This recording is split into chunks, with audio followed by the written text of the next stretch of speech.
making sure we're live everywhere else. Welcome once again to Tuesday Talks. I'm super excited to welcome all of you. We had an interesting Tuesday Talk last week where it was a little bit of a different format, so I didn't get to see everybody. We did some breakouts and some special things, and that was fun. But today, everybody gets to be in the same room again. And just, I have some special guests. This is a very different Tuesday Talk that we've done for a whole year or maybe two.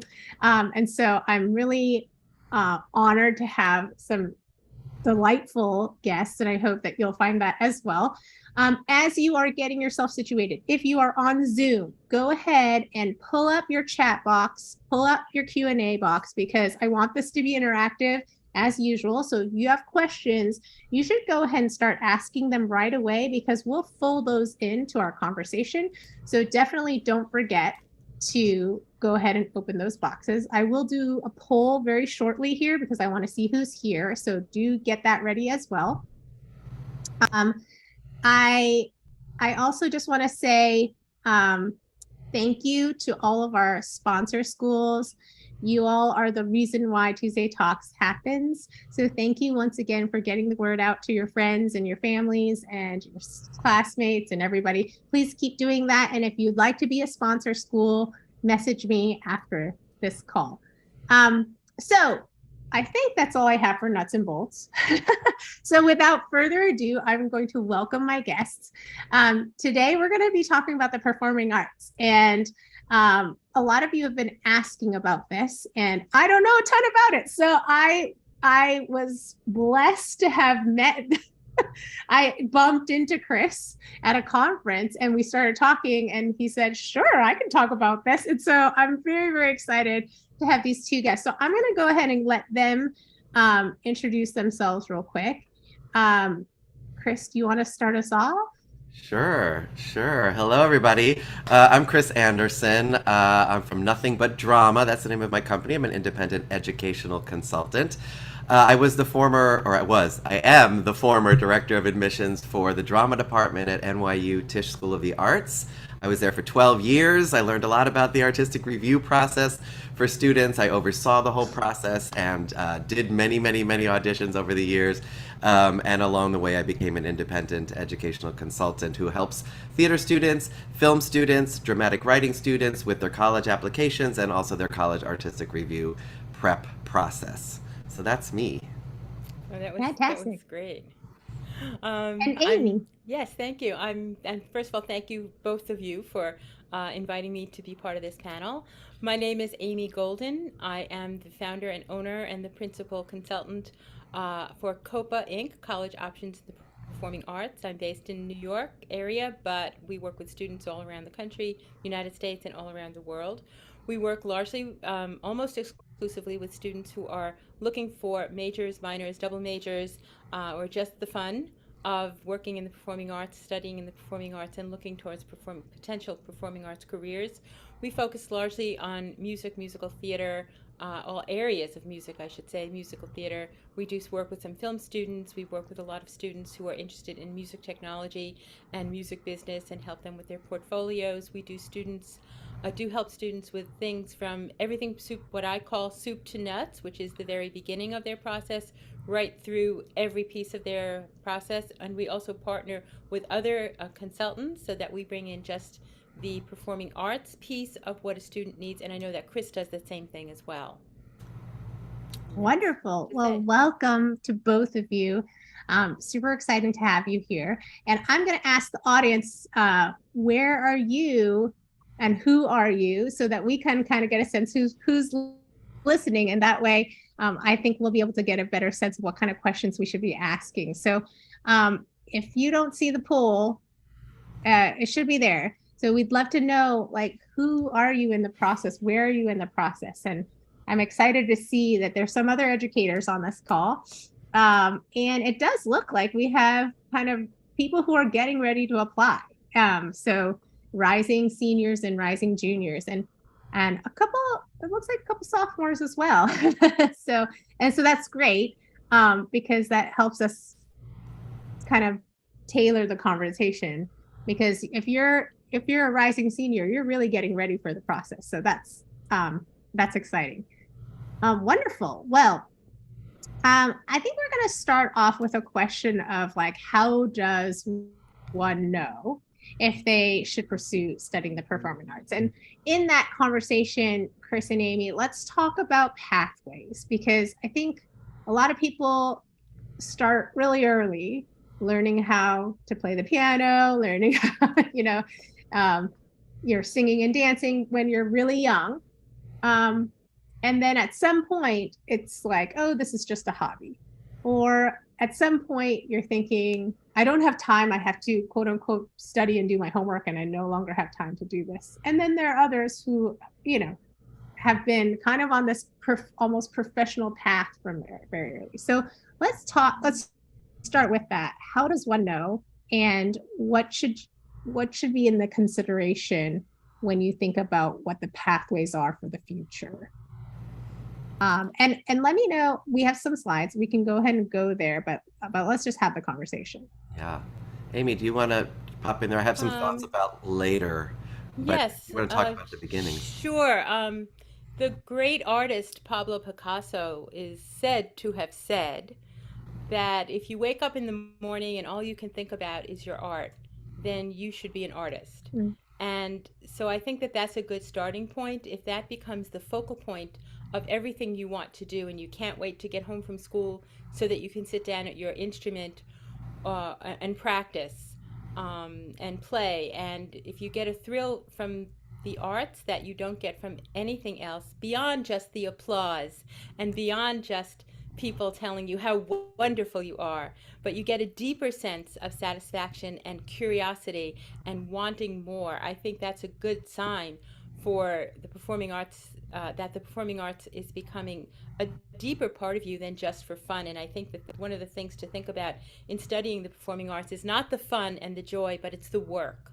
Because once you get beyond the fun and the joy and having a performance, and doesn't that feel good, then you have to realize that when you are studying and in a career of the performing arts, you must do that every single day, 24/7.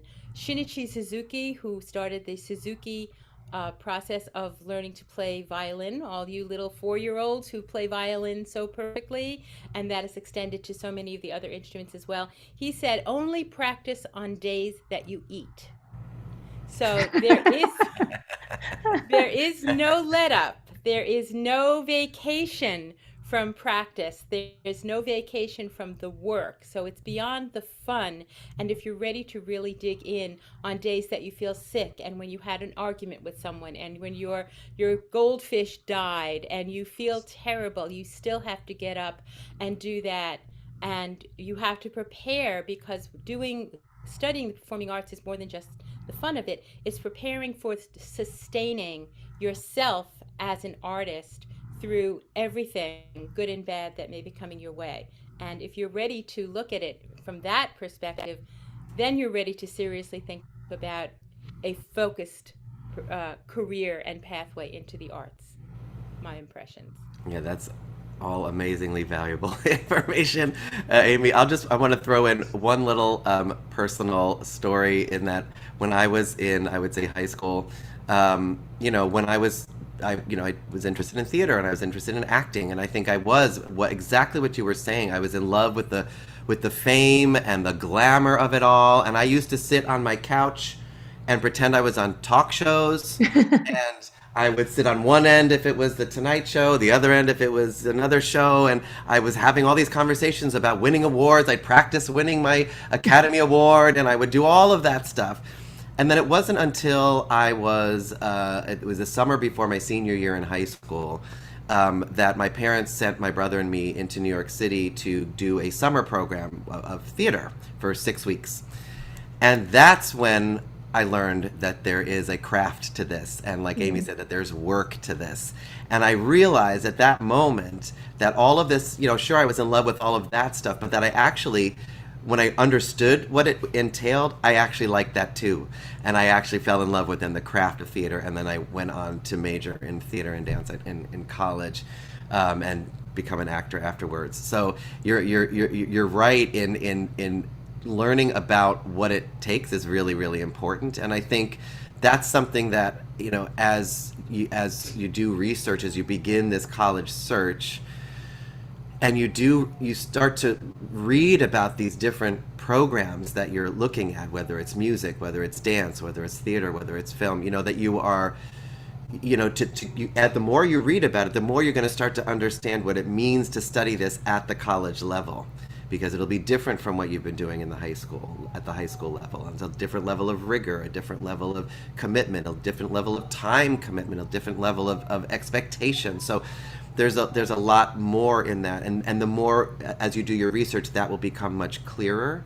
And then I would just throw in there too that I feel like it's something to think about, and this we can get into this actually after this, is just what level of commitment to your arts do you want to have in your undergraduate experience?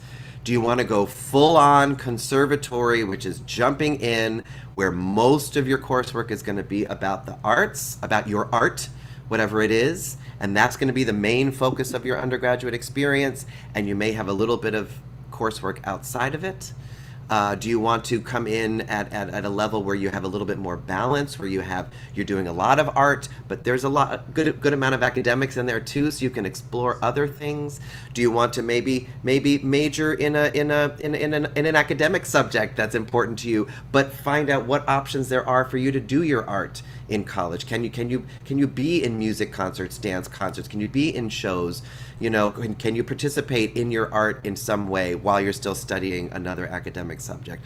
Or maybe it's just that you study abroad for a semester and do an intensive study in your field, or you take classes if you're in a city, you take some voice lessons or dance classes or acting classes just as an outside thing. So there are lots of different ways you can commit to your art in college, and that's another thing I think to think about when you're going forward and looking for at schools.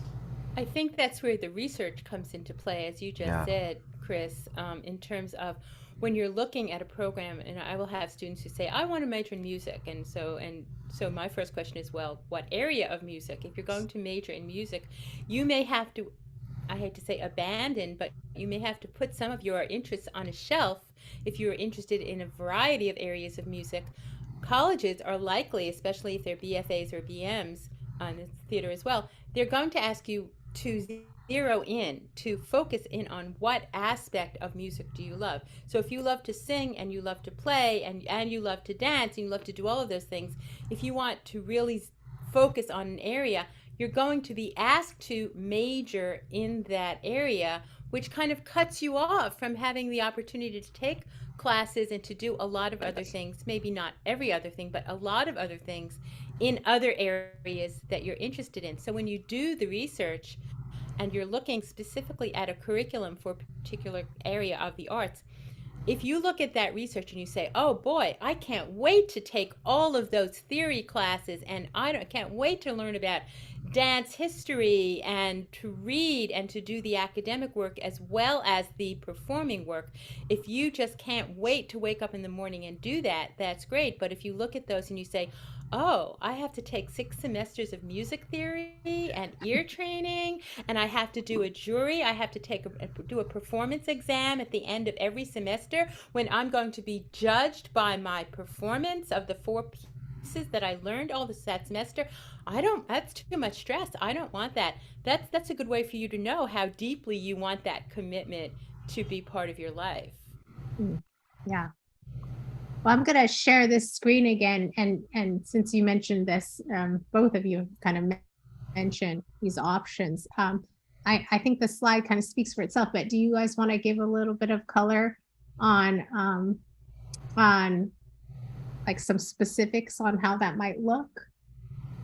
Well, I'll just start in because this does piggyback on what Chris just said about are you looking for that conservatory type of training, which would always be based on you getting in based on your audition. Your audition will probably be the most important part of you getting into that program, and your grades, your transcript, your GPA, your test scores, they may be far less important in terms of you being able to get into that program. On the other hand, those programs usually take very few students. The competition is fierce, and the Mm. percentages of acceptance are pretty much in the neighborhood of what it would take to get academically into an Ivy League type of school. So we're talking about percentages of getting in at Curtis Institute of Music, for instance, which is probably between 1 and 3%. And a lot of other schools that are conservatories, maybe they'll take up to 10%. And Chris, maybe you can speak to the drama program at NYU, which I think might be a little bit, have a Yeah, a little little bit more different. because it's a bigger It's program. a huge, huge program. So Yeah, they're taking probably now probably 18 to 20% of the students because they can take 400 students into the right. undergraduate drama department. It's kind of unique in that way. Like what Amy's discussing is most of the conservatories. NYU's is a BFA program, but it does have room. The way it's structured, it can accommodate that many students in the incoming Right. class. Because it's not even a conservatory, even though so much of its work is, the work itself is very conservatory like, but there Right. is also that, those liberal arts, Right. There's a that balance. Yeah. component, as Yeah. opposed to, excuse me, as opposed to a conservatory like Juilliard, famous school, Juilliard, New England Conservatory, Eastman, San Francisco Conservatory. These are largely, Juilliard also has drama and dance, but New England Conservatory, Eastman, San Francisco, Curtis, these are all music-based programs, and you will only take those courses, those performance-based courses. You won't have access to those liberal arts, and they're the ones who are taking between maybe 1 and maybe 10%. So that means that 90% of those students, many of whom are very, very eligible to be able to do conservatory work, they're still not going to be taken for a whole bunch of reasons that we really can't predict. Um, so Yeah. this is a really something that students really need to look at, not only what's given or what's offered and what's required, but the chances of getting in to these kinds of programs. That's why we suggest that you cast what we cast a wide net. You have a broader range of schools, and if you really do want that conservatory, you really need to have some of those other pathways that you can do a very similar kind of experience. And as Chris said, the NYU's, the Tisch program is really kind of a very unique program in that world. And I would just, sorry, Gloria, were you going to say something? Oh, I just said, well, go finish your thought and then I'll ask. Oh, I was going to say that you're right. You're right. I mean, we say this all the time that many, many, many talented students don't get into these small conservatories. So, and what Amy said about having a wide range on your college list. What we do in our work with our students is we want to build a smart list where it is a combination of BFA programs that do require an audition and then BA programs which mostly don't require an audition. So because we don't want to put all our eggs in the audition basket because the audition process is a very subjective process and it's very who knows, like Amy said, like we just don't know. You could be an amazing flautist, but you just whatever they need and whatever they're looking for, and when they're building the ensemble of the class that they're taking in, and also what their needs are, especially in music, right? How many different instrumentalists do they need in their courses of study? You may not get in. So we like to put on the list as well programs at colleges and universities that would be great fits for you. Great academic fit, great social fit, great financial fit for your family, all of that wonderful stuff. And they have a great music department or dance department or theater department or film department, right? And that you could flourish there and learn a lot because then the focus is on getting into the school more on the academic side of things, and there's not this extra gateway of the audition. So we want to put both of those because we do want you to go to college, right? That's the Right. ultimate goal here. So that's why we want to build a list like that. So that's what we talk about. And of course, we are talking largely about US schools. Right. So we haven't really touched on schools in other places, such as the UK, where every program would be what we would consider a conservatory type of curriculum. Right. So that's another something else to look at. if students are willing or interested in studying their art. But what you said, Chris, about you used a flautist as an example. So a flautist, a flute player, is a very good example. How many flute players can one school maintain? How many flute players do you need in an orchestra and a band? And versus how many violinists versus how many pianists? You don't need that many pianists. You don't have room for pianists, too many pianists, and yet you may have a very large piano program, but that whole program will be based not on how valuable you are to the ensemble you're going to be playing in. So it kind of brings me full circle back to the kind of music, for instance, that you are interested in studying may have an impact on how admittable you may be into a particular school. And that's a question that a student needs to ask. If I just worked with an oboe player this past year, and he reached out to every school he was interested in and spoke to the oboe teachers and said, how many students are you interested in taking in as freshmen into what we call your studio? And the oboe teacher may say, well, I have 8 oboists now who are juniors and sophomores and freshmen. They'll be moving up. So I have room for 2 oboe players in my studio in a very well-known, very prestigious, and very fine music program in a liberal arts university. So it's not just an automatic, okay, if I apply to a liberal arts university and I'm good enough, I'll get in.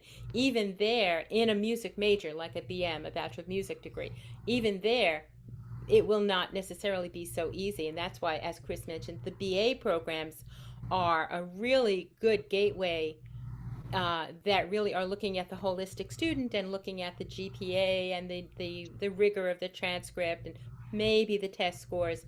And you have just a better chance of potentially getting into that program. And then you do your job, you do the work of pulling together the kinds of courses and training that you may want, which may be within the school, or as Chris said, you may be in a location where you can get additional flute lessons from a local teacher who plays with the famous orchestra or something like that. So it's a good idea to have these different pathways in your plan and not to follow just one.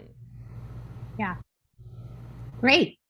I one of the questions that I had, and I went ahead and showed these just so people can have a reference of the balance of what your study is.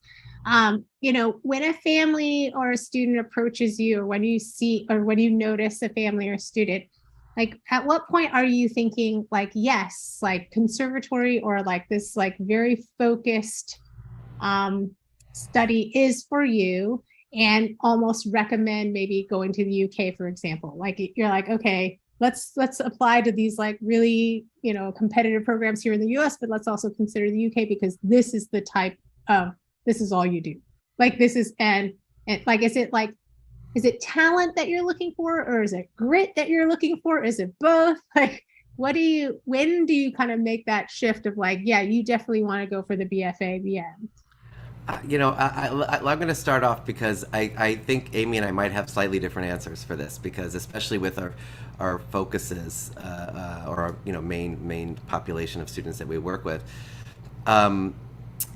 because it may be different for music students than the theater kids. And what I often say to people, sometimes people ask if I assess the student, at the beginning, just to see what their talent level is. And I don't do that because, my job is I'm helping them navigate this process. I'm helping them set them up to be as successful as they can be within this artistic review process and application process.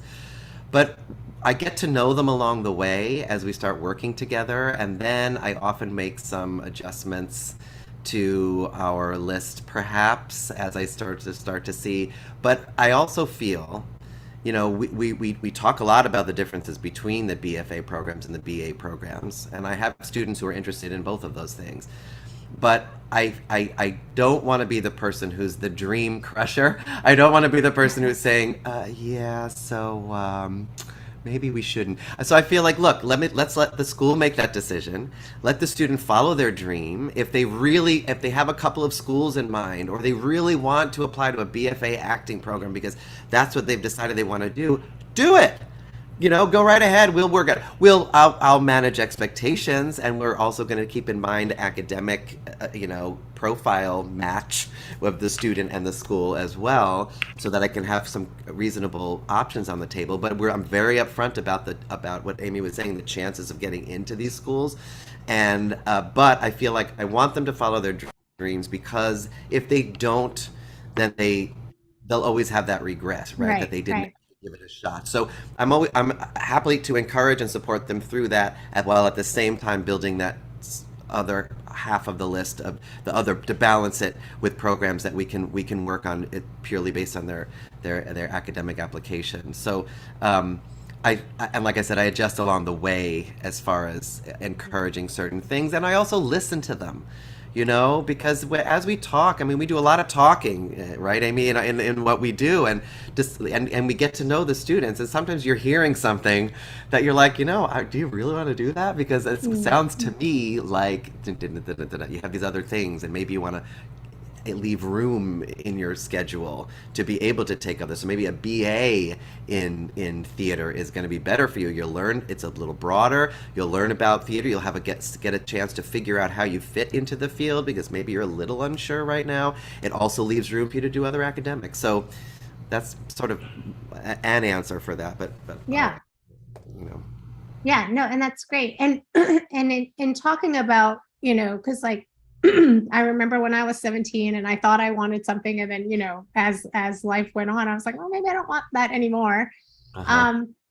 But in terms of talking about the pathway and then maybe the careers afterwards, are there people that you've walked with and through who went the BA direction yet are still now performing, after, like after graduation, like they decided to still pursue a career in the arts?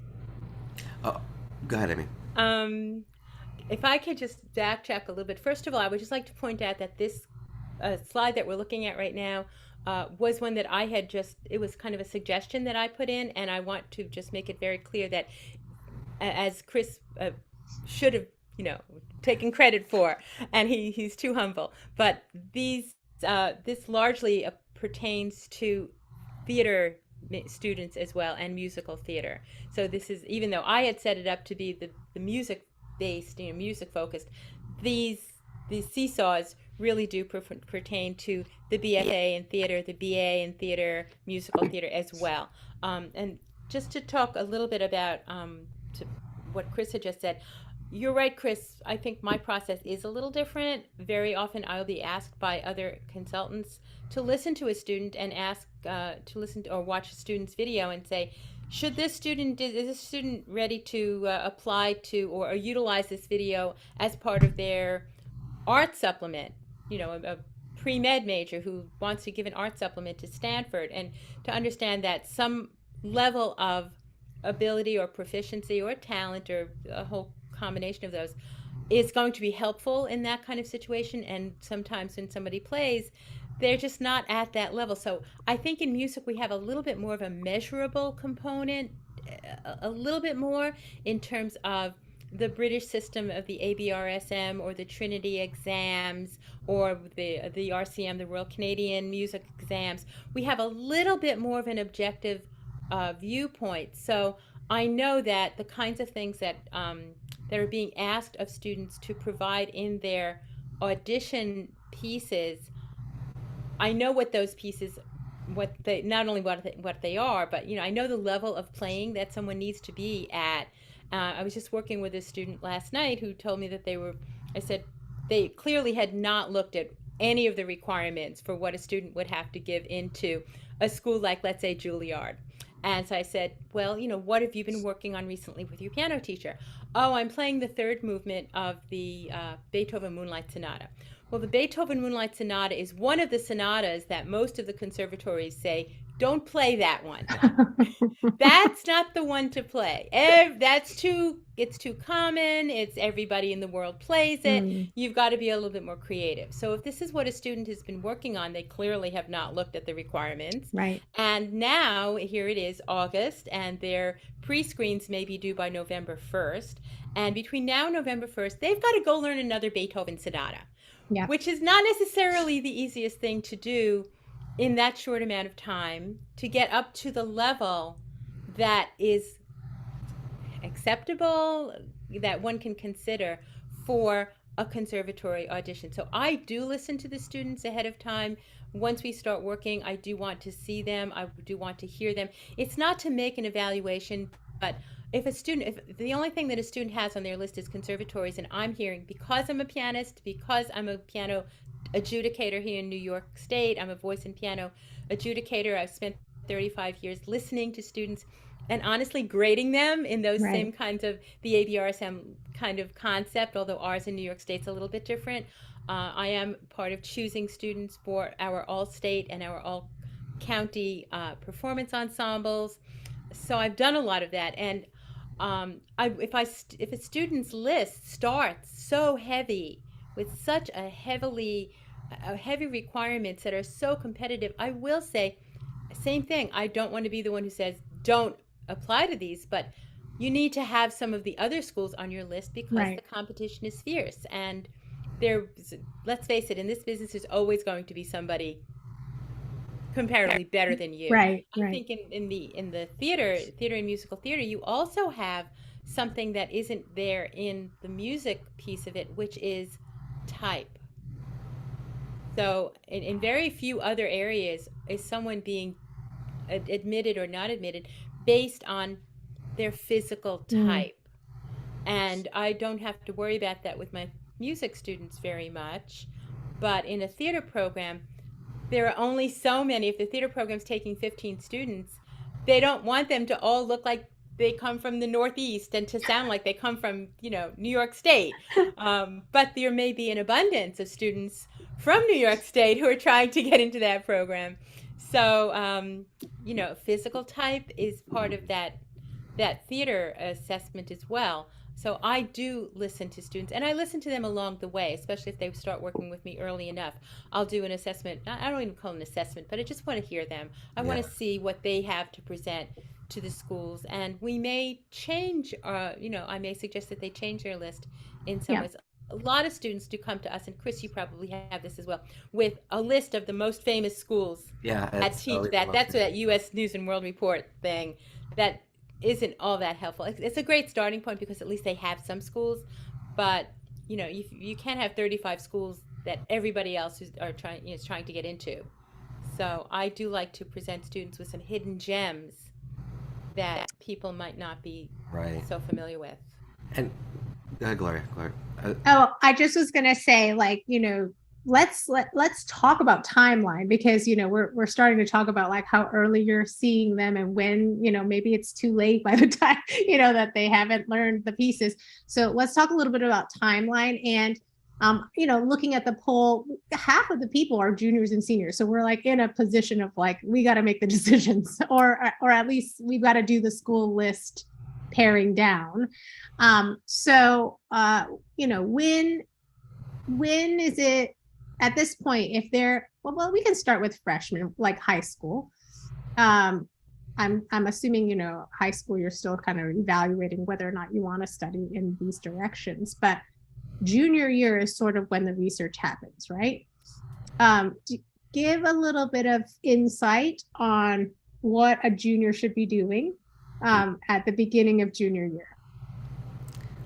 I would say, research, you're right, is I mean, the basic components, I think, of what we're dealing with is research, is kind of planning, organization and planning, and then development of material, right? And that happens for the applications, and it also happens for the artistic review, right? Researching your schools and then researching the departments that you're interested in, or planning and organizing all the dates and deadlines that the application requires, that the artistic review requires, all the guidelines that the application is giving you, and the guidelines that the artistic department is giving you as well, and making sure that you have, when are the dates of the artistic reviews, when are applications due, when do you have to upload materials, all of that.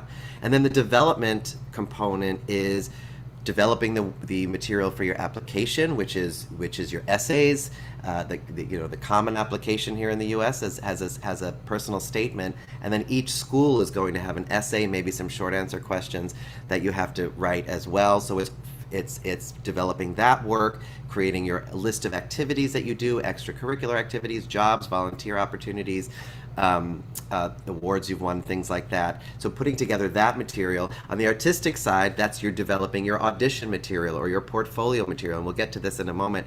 But I think that those are the kind of components of this college application process. So in the beginning, this early in junior year, I think, certainly the research is a big part of it. Start to look at schools, start to talk to students that are a couple years ahead of you, or maybe the ones, talk to seniors. Where are you applying? Talk to the people who are already in college that you maybe knew when you were a freshman or a sophomore, and say, hey, tell me about your school, tell me about your program. Start to get a sense, like I was saying before.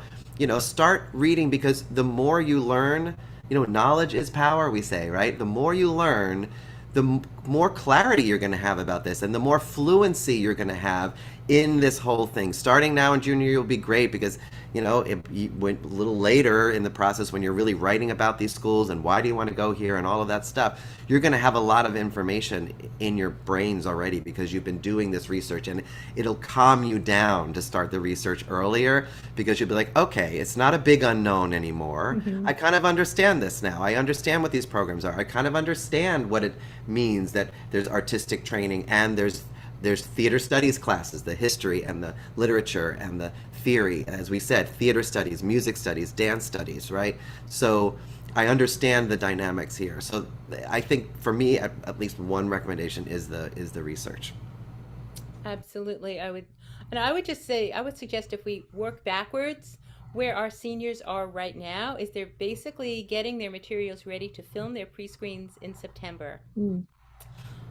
We suggest that students have pretty much everything ready to go by October 15th, which means that they have collected their teacher recommendations. They have made sure that their schools have their transcripts ready to go from 9th, 10th, and 11th grades. And they've got their school list largely 99% set. They know what their audition requirements and their pre-screen requirements were going to be. They've worked on all of that material. They're still working on it, but they're getting it ready. They're in the kind of like the home stretch, as we might say, the very last lap of the race, so to speak, in terms of getting the applications ready. Because a lot of applications for the arts, whether early decision or early action or regular decision, a lot of those applications are due November 1st. Or possibly December 1st. So if they've got everything ready by October 15th, they've got a little bit of a cushion of time to correct things that might need to be tweaked, or capture that last teacher who didn't get their recommendation in. Teachers are not in that mindset. School counseling offices are not in that performing arts mindset, the performing arts timeline of that November 1st date. So they're all worried about their ED, their early decision students. Oh, you have to get your stuff in by November 1st. But they don't realize that there's a whole bunch of performing arts students who may not be ED students, but they still have those November 1st or December 1st deadlines. So their deadlines tend to be earlier. Also, if they are looking at the conservatoires, which are basically the conservatories in the UK, the music programs for those schools, their deadlines are October 15th. Mm. So these students have to be getting everything done much earlier. Also, certainly here in the States, once a student gets into 12th grade senior year, that year is a tough academic year. Those teachers don't pay any attention to the fact that these kids are trying to apply to college. They are dumping them with 12th grade senior year work.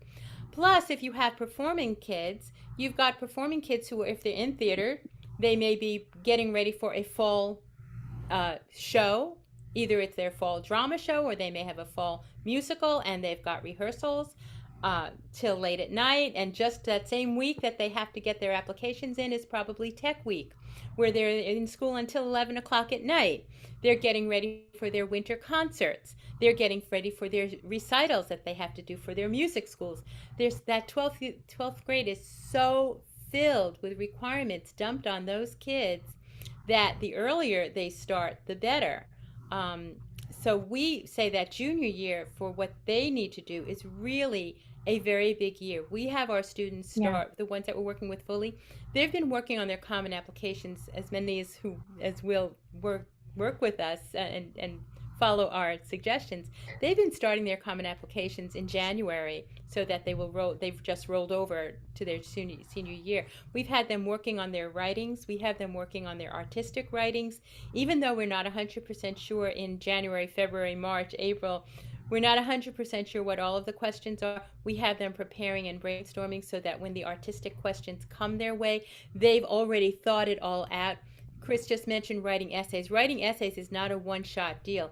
Writing essays is writing and drafting and crafting and then shrinking it down to 650 words or 300 words or 350 words. If they're applying to the UCs, they've got 4 shorter essays to do that require thought and attention. So there's a lot to do. Junior year is a big year. But I would just like to add something to Chris's research and planning process, and that is outreach. So when a student is doing research, and it's what I mentioned a moment ago about the student who was reaching out and spoke to all the OVO teachers. Outreach, reaching out to the schools, visiting if possible. Don't wait for visiting until the fall. So any of the schools you can visit would be great. We know that not everyone will visit all the schools they're applying to. We know that, we accept that. But especially post COVID, not that we're really post COVID, but post the shock of COVID, outreach can certainly happen within a Zoom call Yep. where you're speaking to a department, you're going to a virtual tour. Schools in the US and the UK all have virtual open houses. Admissions people and instructors are generally pretty happy to speak with students. So including that outreach along with the research, I think helps students create and craft their lists and realize what schools are viable for them and which ones are dream schools and which ones really just don't make sense. Yep. Well, I want to make sure we have time to talk about like auditions and pre-screens and artistic review, because I think a lot of people are curious about that, whether it is for a conservatory like a BFA or BA. So first, and just a reminder, if you want to ask a question, now is the time, because I'm realizing what time it is. Right. we're not going to cover Bring 'em questions if they come at 5 minutes till. So if you do have a question, go ahead and ask it and we'll make sure we try to fold it in. But just, for the brand new person who's like, I've never even heard of pre-screen, what does that even mean? So just a short definition of what pre-screen is. What's the criteria for a pre-screen?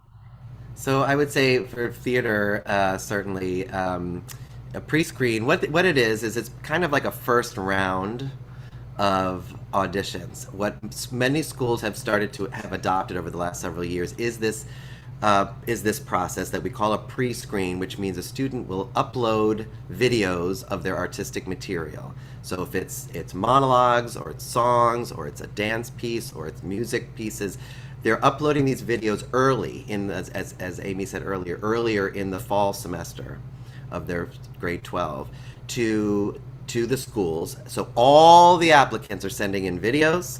The faculty of the program reviews all the videos, and then they call back the students that they want to come in for an in-person audition, right? So that this is a first screening of students. They still call back a significant number of students. They haven't winnowed it down that far, but they've created a group of people they want to see in person. In person can mean either live on campus, live in a regional location, or live online, like we're doing now in a way, like on Zoom, that kind of thing. But that pre-screen is so that's like Amy said, you have to prepare your monologues and your dance pieces and your song selections and your music pieces early enough so that you can then record them and then submit them. So that's the sort of the first round.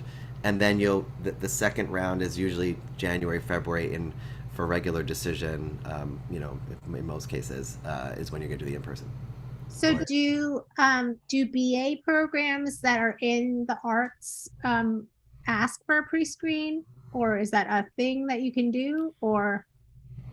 generally A no. lot of BA programs don't even have auditions. Right. Some do, but a lot of them don't. So if you just go to a school and you say, I want to major in music, they'll say, fine, just like Come on in. majoring in Come on history. in. You may have to audition to be allowed to study with a particular teacher in that school, in music especially. So that's a possibility. You certainly will have to audition to get into the higher level ensembles, the choirs, the bands, the madrigal ensemble, a touring company or something like that. So those auditions would potentially happen once you're actually in the school.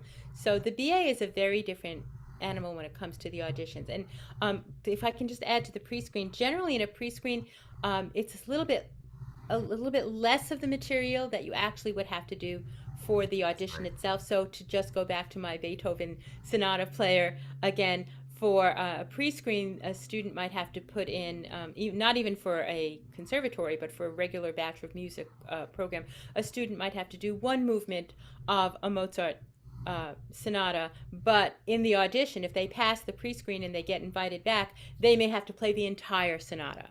They also may have to show sight reading ability, being able to read something on the spot that's handed to them. They may have to do some other technical things like scales and arpeggios that they wouldn't necessarily have to do in a pre-screen. So the pre-screen is usually kind of a mini version of the materials that they would actually have to present in the next level audition. So then for pre-screens, are there, there are specific pieces or specific things that they need to do, or is it like I could just do whatever I want to do? I think that varies by discipline, right? Okay. With theater, you're choosing usually two monologues, and they'll give you parameters that are fairly common parameters of contemporary monologues or classical monologues, and the time limit, 60 seconds, 90 seconds. Then if it's musical theater, you're going to add two song selections, usually again 60 to 90 seconds or 16 to 32 bars.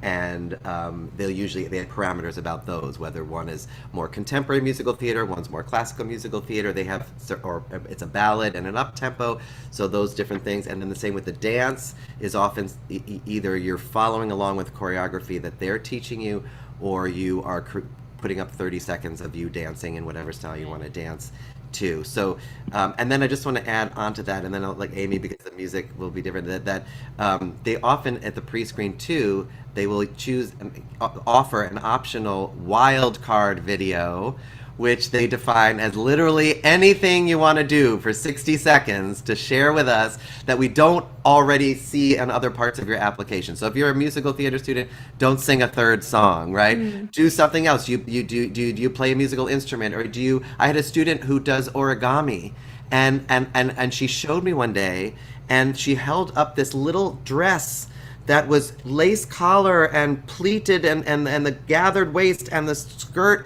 like from the 1700s, and in paper, and she was talking so passionately about it. I said, that's your wild card video. This other art that you do and that you're passionate about, that's awesome. You could talk about that and show that. So that's another aspect of it. But I'll turn it over to Amy, because the music may have some specificity there.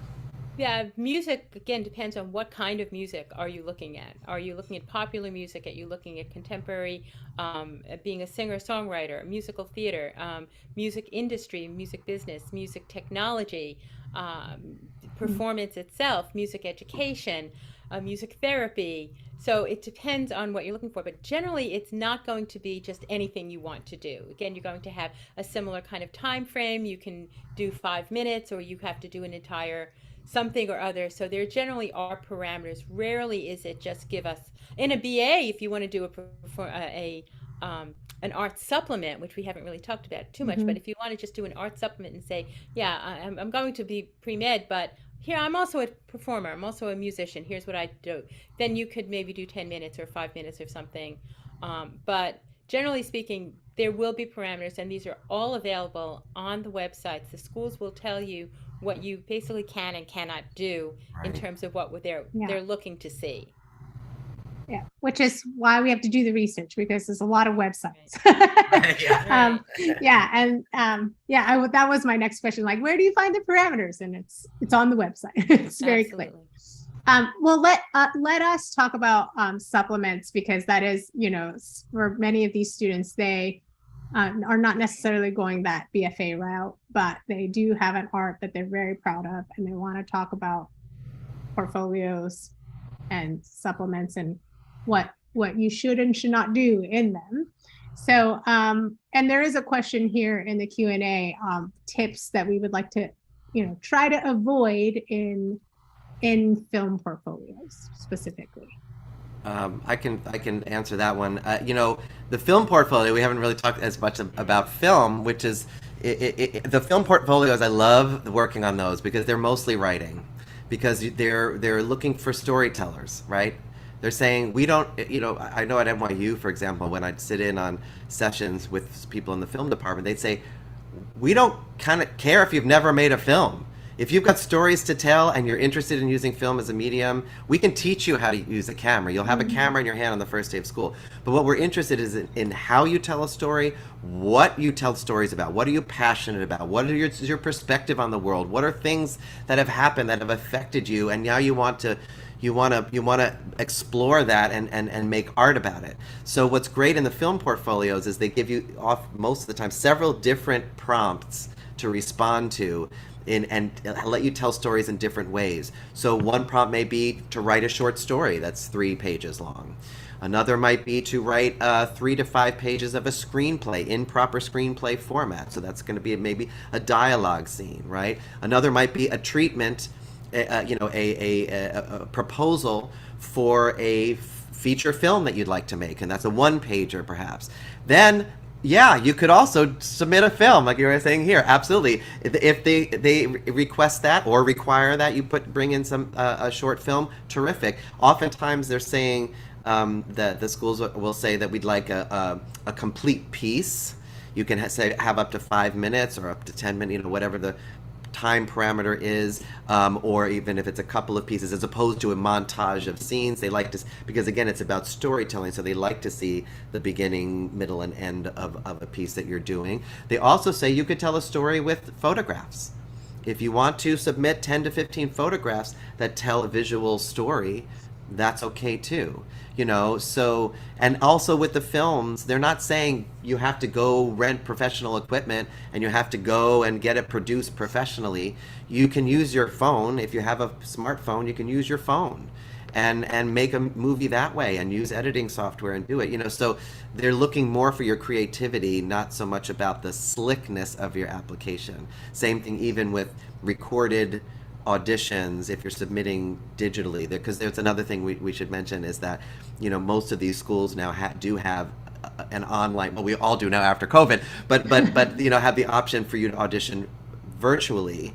So if it entails uploading videos at all, they're not looking for you to go to a professional recording studio to record your songs. You just want to make sure that you're seen clearly and can be heard clearly. That's the key. So with the portfolios, it's a lot of fun, and just be creative and really share yourself. Don't think about what you think the school wants you to put in your portfolio. I don't mean the parameters. I mean the content. You put in there what represents you as an artist and you as a person, and sharing yourself, because that's who they want to know. Are you a good fit for a good match for our program? Because we're getting to know you through this artistic review. That's the whole purpose of it. So anyway, I'll stop. No, I guess I have to stop going on long answers. No, that's great. So for art supplements, since those are the ones that are kind of welcomed by many schools, what there's we've had a talk like last year about editing because sometimes you just want to put everything in, and so any recommendations on like how to curate what's important to submit in this in arts application? Follow the instructions that the school gives you. If they ask for 5 minutes, don't give them 6. If they ask for 2 pieces, don't give them 2.5 or 3. Give them what they're asking for. I think that is the most important thing. Understand that an art supplement really should enhance your application and be something that you do well. You don't have to be the next Yuzha Wang on the piano, but you have to be someone who does something well. And frankly, the very highly selective schools, Stanford, Yale, places like that, if you're going to enhance your application with your art really does need to be at a very high level. I had someone say, well, I can play the Muppet Show song, Rainbow Connection, on the piano. I was just playing it. I said, that's a beautiful song. I love that song. I'm not sure that that's necessarily going to enhance who you are as a person, and it depends on who you are as a person. But understand what, and then we have to look at the whole person. So do what they're asking for. An art supplement, um, for those kinds of schools, that's all it will do. And I don't mean to downplay it, but it is there to just show another part of you, as if you were in another club, if you were in the Spanish Honors Club or the student government. It's another piece of the landscape of you. So an art supplement is very different. It's not used for evaluation in many schools that ask for it, and it can be what you do, and it's different from a wild card. A wild card truly is wild. An art supplement really does have more parameters. Not usually you must play Mozart, you must play Billy Joel. Not necessarily that kind of parameter, but usually a time frame, how many clips you're allowed to present. And art supplements very often are viewed by the art department as opposed to the actual application, which is viewed by the admissions people. So Right. the admissions people will send an art supplement on to the violin teacher, the piano teacher, so that that department starts to understand what kind of what kind of musician or performer is potentially coming our way. And some schools that will have a little bit of a pull. In some schools, that teacher might say, "Oh, we'd really love to have that singer in our choral program. As admissions, if you can take that singer, we'd really like to have her here." So Yeah. that could be the use of an art supplement. Fantastic. Well, I can't believe the hour is already almost up. This is the last opportunity. If you have a question, ask it. We might have time for that one. And I know that probably there are a lot of questions that you're like not sure how to formulate yet, but you still, might have. And so I am going to share these esteemed colleagues' information so that if you are like, I would like to have a longer conversation with you about all of these things, you can reach out. And you can always reach out to me if you're like, I don't know, I'm not even sure if I'm supposed to be talking to these people, or I need to have another, I have another Tuesday Talk idea. Feel free to message me because we would love to talk and answer all of your questions. Any kind of final thoughts from Chris or Amy about like just general advice about kind of this whole process and honing your craft and enjoying, performing? I think, I'll say, those things that you just said are all good things. The best advice I can give you going through this process, the artistic review process, is just to be yourself. And that might sound corny, but it is so true, because you are the most unique when you are being who you are, right? And if people say, how do I stand out in this process? Well, by being yourself, because no one else is like you. And when we're doing this artistic review process, the whole purpose of it is for us to understand what we want to discover about you in this artistic review process is just where you are in your own artistic development. Where are you in your own artistic growth? And wherever that is great. We just want to know where that is. So that's why we do what we do. So if you have a lot of experience or not a lot of experience, we're here to train you to do this. So we have places for both of those people. So really just share yourself, share your art with us, and like you said, have fun with the process and try to enjoy yourself. Oh, I won't even try to top that. I would just say, be open-minded in what you're looking for, and be willing to look at things that you didn't know about before. Look at schools that you didn't know about that might be, like I said, hidden gems that might have programs that really will fit you beautifully, so that you can find the right social, academic, artistic fit, and of course the financial piece as well, so Mhm. that you can spend 4 years. This is your only 4 years that you get to be an undergraduate. I think that a successful undergraduate experience means that you have taken that school and you have used everything you possibly can use in that school. You have wrung it dry of all of its resources to get the best experience that you can, whether it's social, academic, career advice, alumni connections, whatever you can get from that school, go and get it. Fantastic. You all have been such a pleasure to talk to and be with and share space and time with. So thank you so much for taking time out of your busy schedules Thanks for having us. and your summer to spend time with us on Tuesday Talks. And everyone, enjoy your summer. Go, I know it's a stressful time. And so you're like trying to fill it all, but also take moments to breathe and relax and have fun. Your art will actually be better if you are joyful and happy. So spend some time doing that. And we are going to take a couple week break because I also need to rejuvenate and refresh for Tuesday Talks, but we'll be back in a few weeks. So check your emails for the next talk. We'll be inviting some new wonderful university guests. So have a great night, afternoon, morning, wherever you are. And we'll see you next time. Thank you. Bye, everybody.